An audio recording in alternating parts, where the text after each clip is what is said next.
Hello. Hello. Welcome. Welcome. Welcome. It's post-eclipse live stream. Post-eclipse live stream. We That is survived. correct. We survived. We did. We totally did. I Did you wasn't see sure. it? I did. I did see it. I looked directly into the sun. Nice. Can you yeah. see anything? I still can't see anything. I got an eclipse headache. Yeah.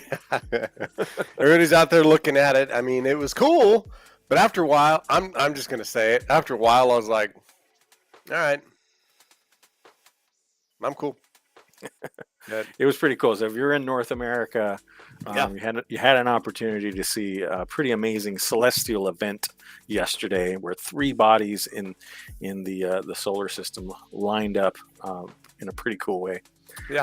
Krosniak. Jumping in. But yeah, that was awesome. It was a neat experience.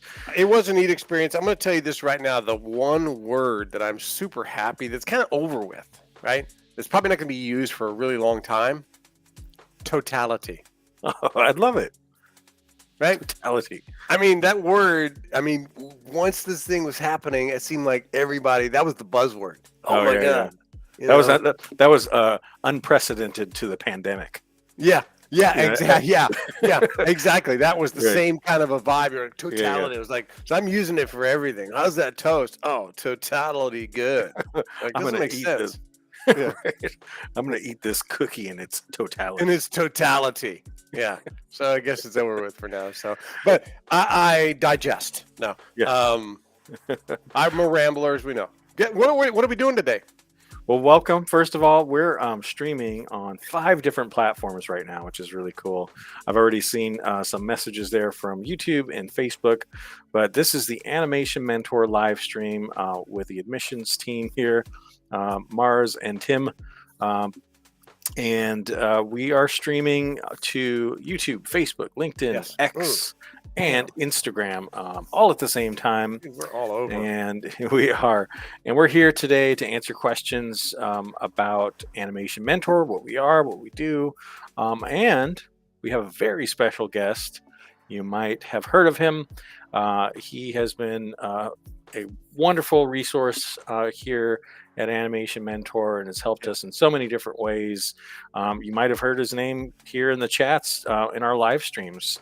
But without further ado, let's introduce you to Cameron Pratt.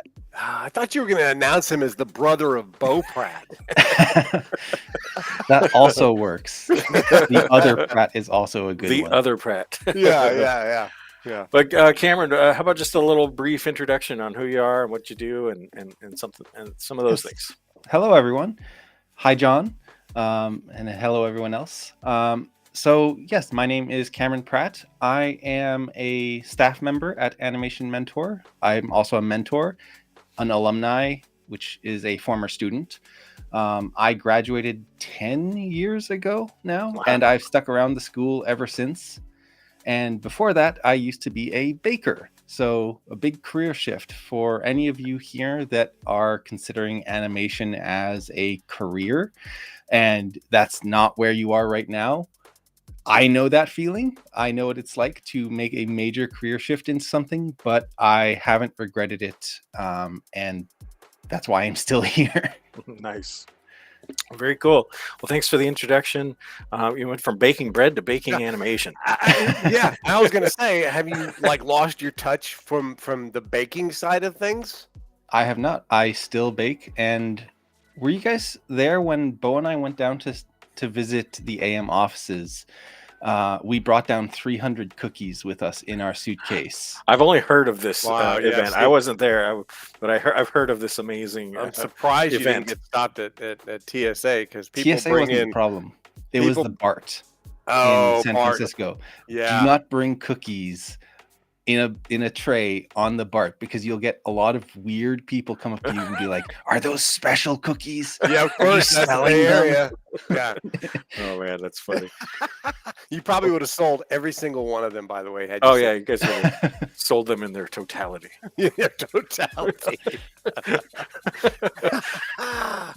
Well, Here's to that. Yeah, so again, this is our live stream here. We're here to answer any questions, and Cameron, we're lucky to have Cameron today because Tim and I we're pros at answering questions about the school. How does registration work? How does admission work? All that sort of stuff. We're really, that's what we do here. We're helping students get registered and enrolled, and sometimes on our live stream we get a little more technical questions about animation. So we wanted to invite Cameron in today. So if you do have any animation specific related questions, then you can, direct those to Cameron. He'll be able to answer those quite a bit. So, cool. So let's see here. What do we got coming up, Tim? Well, a lot of stuff coming up, right? So right now we're right at the sort of the beginning of, our registration period for our summer term. That's going to be starting, out here, tax day, right? April 15th. Oh, yeah. Is when registration opens up. So easy to remember, right? Hopefully you don't owe, obviously. But that is when, registration begins for our summer term. That's when all the new students or even current students that are in, other, higher level classes are able to register for their next class. Big deal. If you're a brand new student, if you've never done this stuff before, you should be applying for the summer term, but then also taking the Maya workshop on May 8th, which is probably, in my opinion, the most important class that we offer here because it sets the stage for everything to follow. You need to understand how to use Maya properly to be able to apply those skills in animation basics. And so taking that workshop is a vital thing to do. We're going to teach you a lot about keyframing and, graph editor. You're going to be doing parenting constraints and doing a light bit of modeling in week 1, but it's really a good course to take. And Cam, a lot about the Maya workshop. Why is that class so important? Well, having been a student who started with zero Maya experience, I took the Maya workshop back in the day, and I can honestly say that it was a lifesaver for me because if I had jumped straight into class 1, I would have failed it right off the bat because I didn't understand Maya. I didn't know the tools, and trying to learn something as complicated as animation while also trying to learn the program you're animating with is a recipe for disaster. It's your sourdough starter of the animation course. Basically,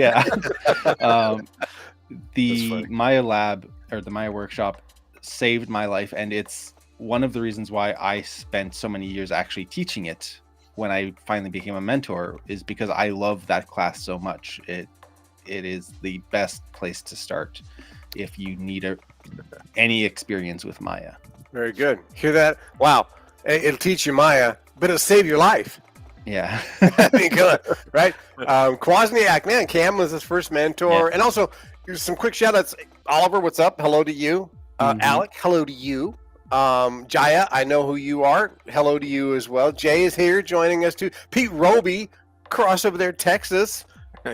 Jumping in. Familiar names. Right? You see a lot of familiar names. And that's, I think, one of the cool things about being an animation mentor student or even alum is that you never lose touch with the AM community, right? And so that's sort of a big deal for us. It just isn't a bunch of videos you're clicking on and it's going to take you to the next video and the next video. There's a lot of live interaction, a lot of deep community roots that kind of happen with this. You get to hang out with Cam and Bo, the other kid. We know him.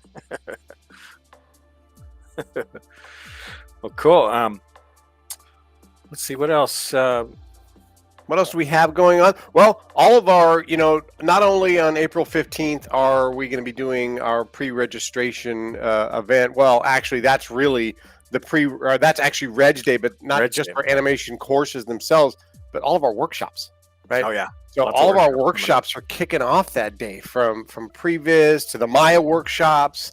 That's when you can register for all of these classes. So try to get yourself registered for your whatever workshop you're looking at or your character animation course.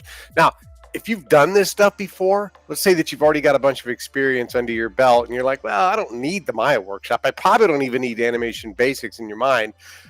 The best thing to do is still submit an application, but include your demo reel. What we do is we will go ahead and take your demo reel. We'll send it over to one of our mentors. They'll review your reel. They'll come back with some feedback notes for you to kind of tell you what areas look good, what areas need improvement. And then they'll also tell you which course your skill level is allowing you to start off with. That way we match you up with the perfect course that's right at your skill level. We want to challenge you, but we don't want to throw you into something that's well beneath your skill set and also way above where you should be. So we want to match you up perfectly with the skill that you currently come in with your reel. Awesome. Yeah, great advice on that.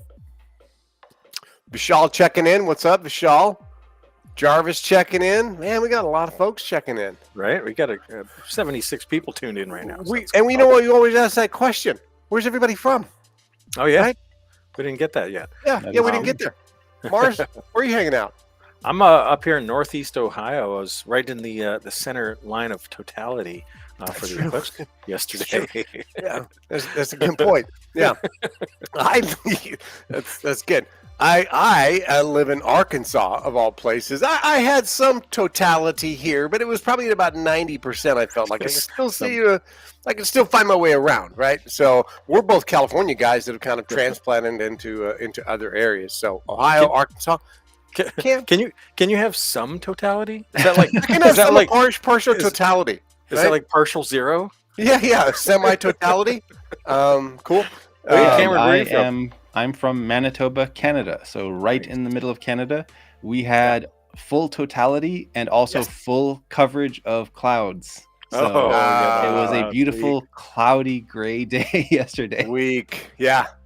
And look we got Pete Roby, Texas, Jay Eberhart, Texas, Tikesh coming in from India, Oliver, UK. Man, we got some folks checking in from all over. Arkadelphia and Hot Springs, Arkansas, before moving to San Francisco. Wow, we kind of had the reverse journey. You guys are like exchange students. Yeah, it's like Bizarro world for us right there, right? That's pretty cool. Jay out in San Francisco. And if you guys are just jumping in, just to let you know, this is the Animation Mentor live stream. Animation Mentor, and if you're not familiar, and we kind of assume that everyone knows what an Animation Mentor is, but Animation Mentor is an online animation school specializing in 3D character animation, game animation, creature animation. Yeah. And we have workshops in a lot of different areas as well: 2D animation, storyboarding, digital painting, previs, visual development, lots of different areas. 3D modeling with Hong Chen Lim, which is crazy good. Oh yeah, absolutely. And our courses are taught by industry professionals. I think that's something that's really, really cool. You get to learn directly from animators that are working at Pixar and DreamWorks and Disney, Industrial Light and Magic, Sony, just to name a few. And the live stream is for you. So, if you're watching right now, we're not just necessarily talking at you. We want you guys to ask any questions that you have about, especially Cam. Yeah, exactly. We got Cameron here today. Yeah. Any questions you have about, maybe animation already, but you've got a question about workflow, or you have a question about using Maya in a specific way, or any of those things. We're here. We got you covered today. all types of questions that you guys have. Let us know in the comments here. We're monitoring all these channels, and we're here for you. But we have plenty of things to talk about if you don't have any questions. So let's see what else we got going on here. We are quiet today. Pete, it's a little quiet. Pratt Bros stream. Tell us a little bit about what that Pratt Bros stream is. Yes, so the Pratt Bros stream is a Twitch stream that Bo and I started quite a few years ago now, which is essentially our way of helping people learn about animation and the world of animation without having to pay for a course. Now, that said, it will not give you the same experience as taking an Animation Mentor course, because Animation Mentor is honestly, in my opinion, the best experience for learning animation. But the Twitch streams were our way of helping give the knowledge that we learned out to people so that they can learn about what animation really is. Mm-hmm. Because a lot of people, when they learn about animation, it's making cartoons or I'm drawing stuff, but it's very vague, and they don't understand the work that goes into it or the process. So that was the Twitch stream's core ideal, as well as giving places for people to ask questions and learn without having anything kind of stop them from learning. Awesome. Yeah. And that's one of the additional, resources that we have here at Animation Mentors. The Prep Bro stream's awesome, but we have additional live sessions throughout the week as well. Of course, you're going to have a live Q&A with your mentor and classmates every single week over Zoom, but we have additional live sessions like dailies, working on animation, Yeah. open labs, workflow. Peer buddy Workflow help. dailies, Yeah. all kinds of additional Yeah. programs. So we got a question from Jaya to Yeah. Cameron. I wanted to bring that one up since we have it. Whoa, it covered everybody there. I'll bring it up quickly and then hide it since Yeah. it's kind of covering Cameron's face. Hi, Cameron. I have a doubt on bouncing ball animation. I'm in Anno 1, third week now, and currently week assignment is 2 bouncing ball. So do you have any additional suggestions for applying the weight? Yeah, that's a great question. So weight is a huge part of animation. I'll do a little sidetrack and then get to the answer really quick. But when you're doing the bouncing ball assignments, it's always seen as the basic assignment, the baby animation assignment. But the bouncing ball is literally the core fundamental of all of animation, all the way into cinematics, acting, creatures. When you're animating a giant ogre stomping around, that movement of that giant heavy ogre is literally a bouncing ball. It is a heavy ball assignment. So getting this bouncing ball assignment down is going to be crucial in learning these concepts. So the suggestion I have for selling weight in animation is to exaggerate. This is one of the 12 principles, and exaggeration is important because it helps you push your animation. So if you got something falling, let's say it takes 12 frames to fall down, make it take half that, 6 frames. Thump. Make it take 3 frames where it's like rolling, and then boom, really fast. That's going to make it feel even heavier.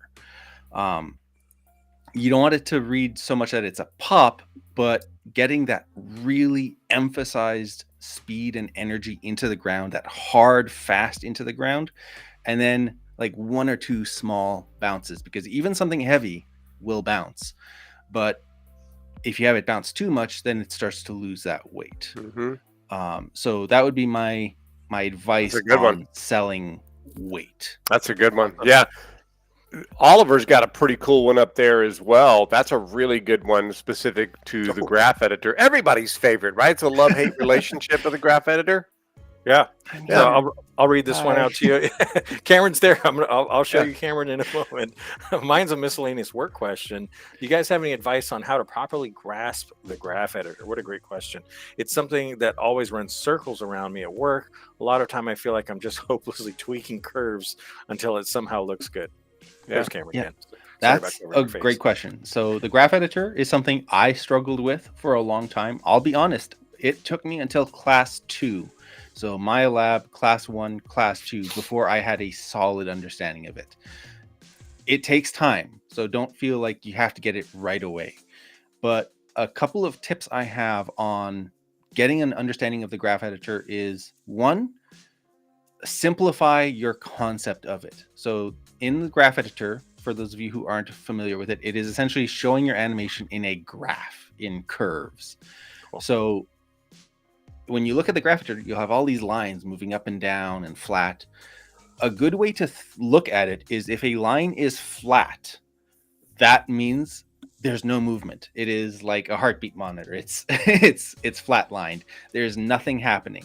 If the line is steep, that means something is happening really fast. The steeper the line, the faster the motion.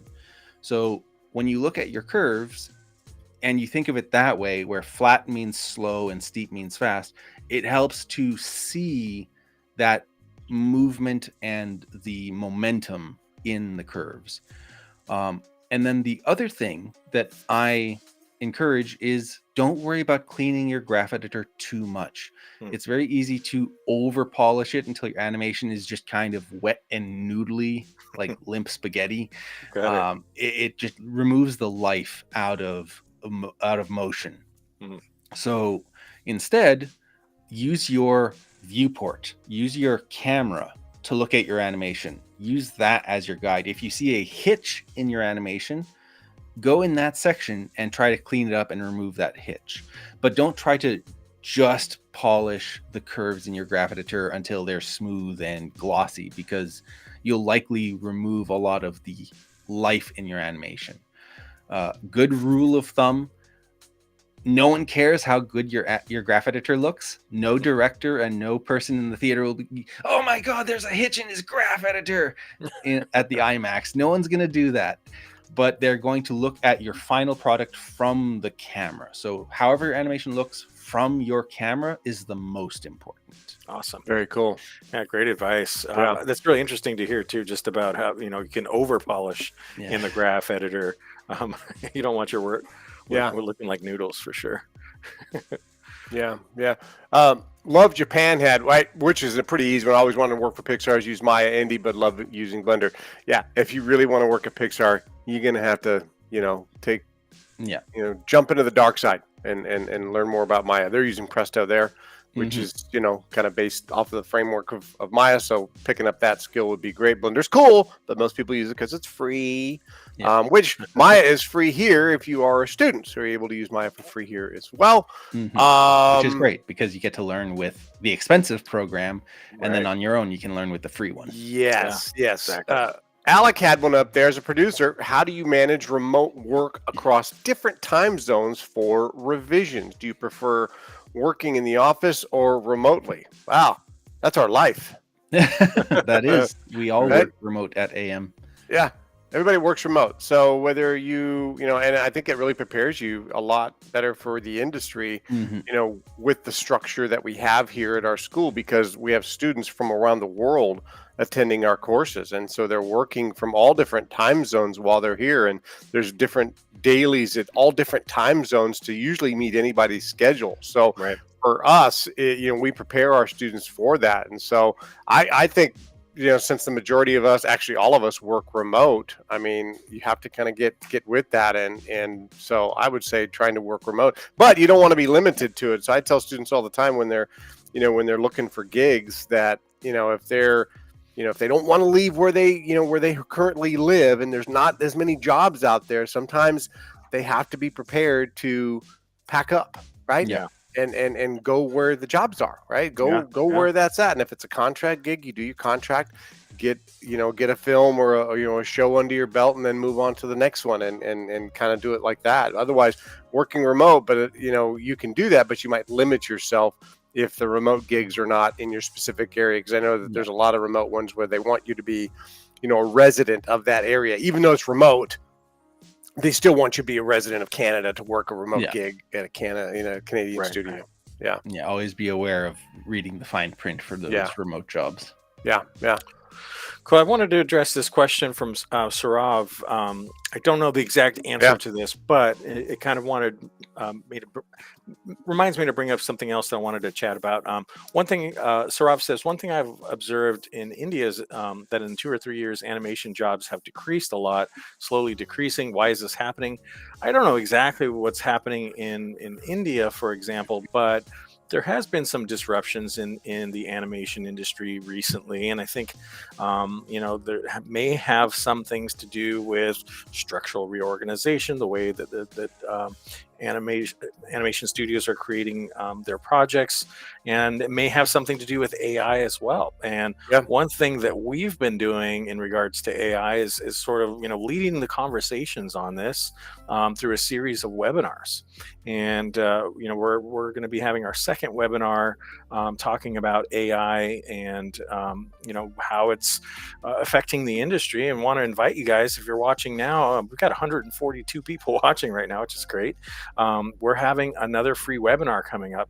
I'm going to bring this QR code so you can check it out. I don't know whose face I'm going to cover. Sorry, Cameron.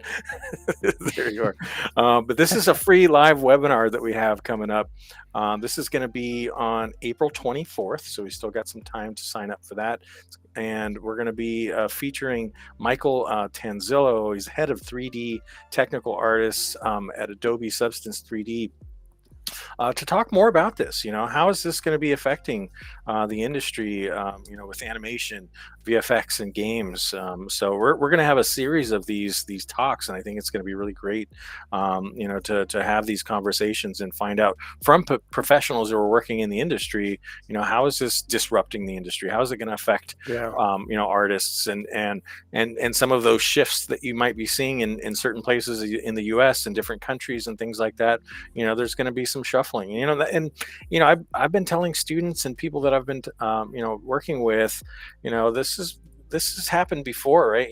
When we went from 2D to 3D, everyone's like, oh gosh, 3D, it's gonna, there's not going to be any animation left. But I mean, look what happened.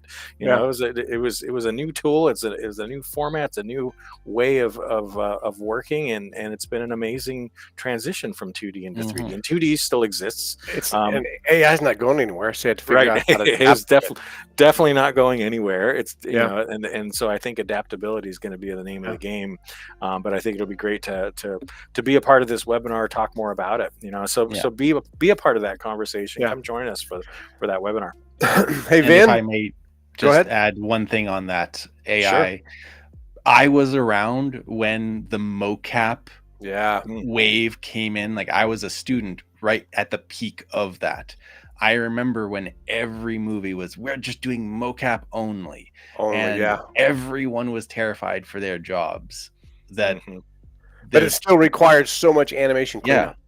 And AI is the same thing. Is if you really think about AI, it can't do the final polishing tweaks. It can't do those core elements that a human person can.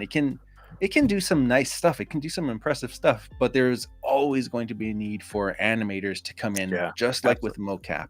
Absolutely. So right now the industry is in a bit of a flux because everyone's like, ooh, the new shiny toy.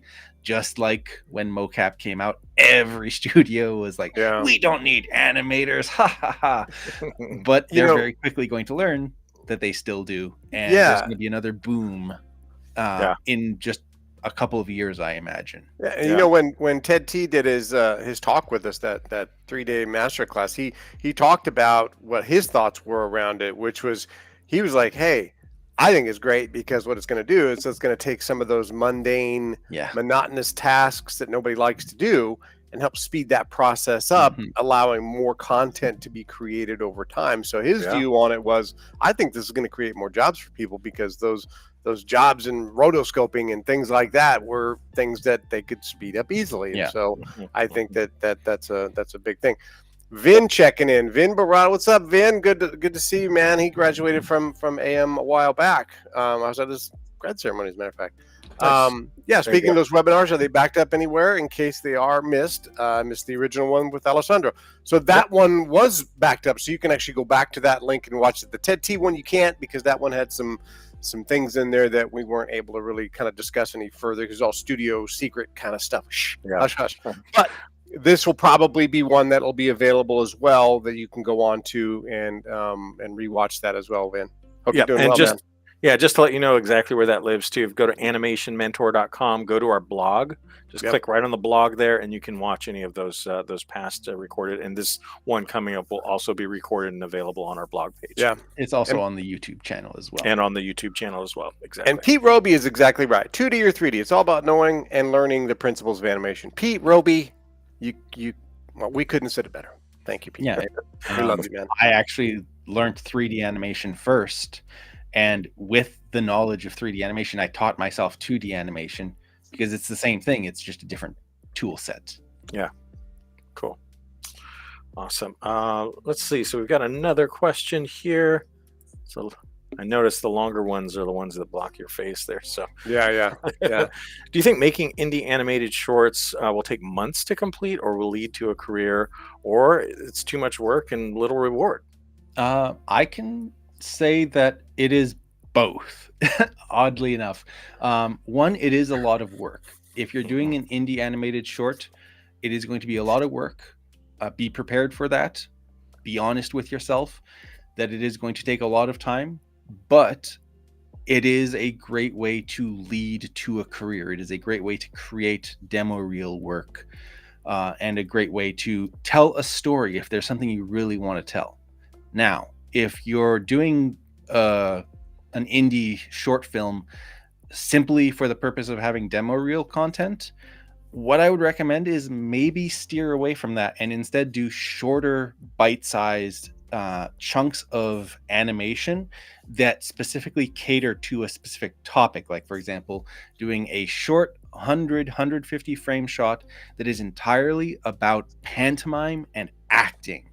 And then once you finish that, do another 200 frame shot that is entirely about selling a heavy weight character or acting or emotion, comedy. Like, doing these small tidbits of animation that you can put together into a reel showing a wide range of skills will pay off better than if you're doing a long indie short film project that is kind of all one note and one theme, because you'll only have maybe a few segments of that you can put onto a demo reel and it'll all kind of be the same. So it depends on what you're aiming to do with it. If you want to tell a story, go for it. Tell your stories.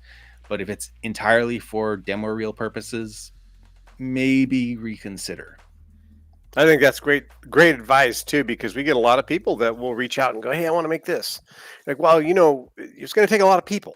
It's going to take more than just one, because you need characters, you need environments, you need all of these things. You're like, I think that your advice is perfect. Just focus on creating a few select shots that you can put onto a reel, because like a film like Carlos Baena's La Noria. Look how long it took him to make that. I mean, it's a beautiful movie, but it took an army of individuals to make a short piece.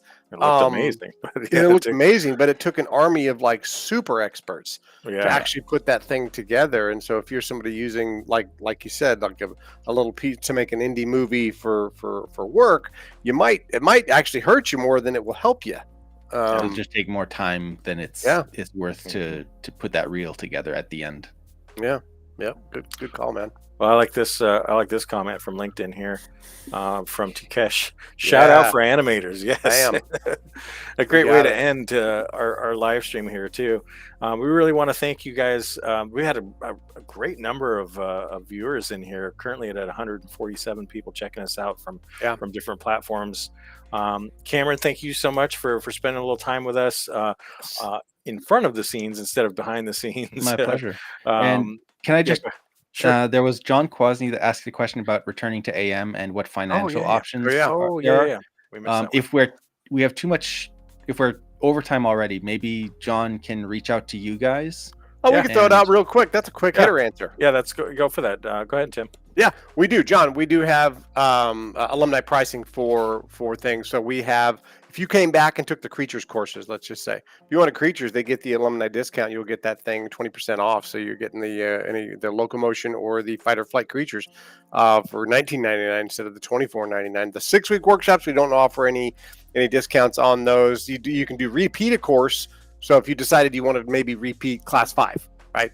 I don't think John is an alumni. He's a student that had to pause his course, which is kind of cool that you can pause between terms and then come back. So yeah, other than that, we do have new payment plan options that we just made available as well that are new since you were here before, John. The new payment plans are even lower than what they were in the past, and so you can actually find that on the AM website under payment plan options, and you'll see it. There's one there's like $333 a month.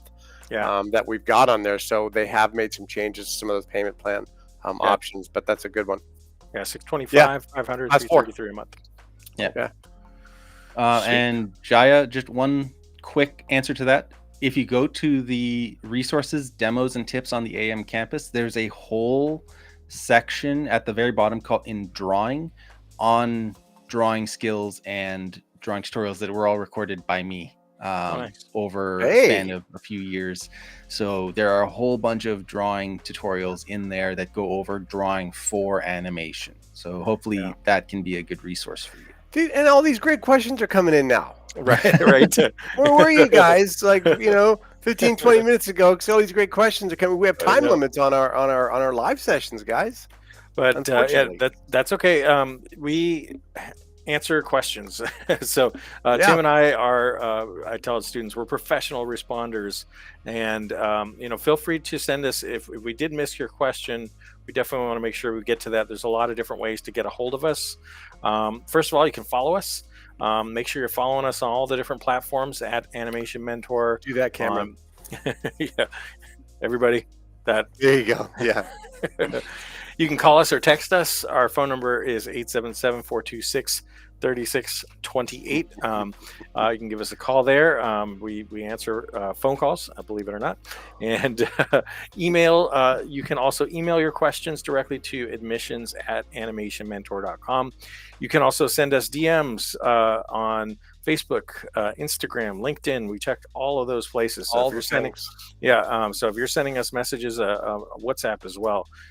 So lots of different ways to get a hold of us. We got another special guest next month too, by the way. Yep, we're gonna do another special guest. This is even more special guest. Yeah, I got some. Yeah, so. Bo.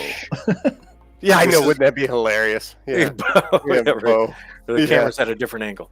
Yeah. But thank you guys. It's been a really great time on this month's live stream. Thanks for joining us. Like I said, follow us, send us questions if you have them, and we will see you next time. Bye, guys.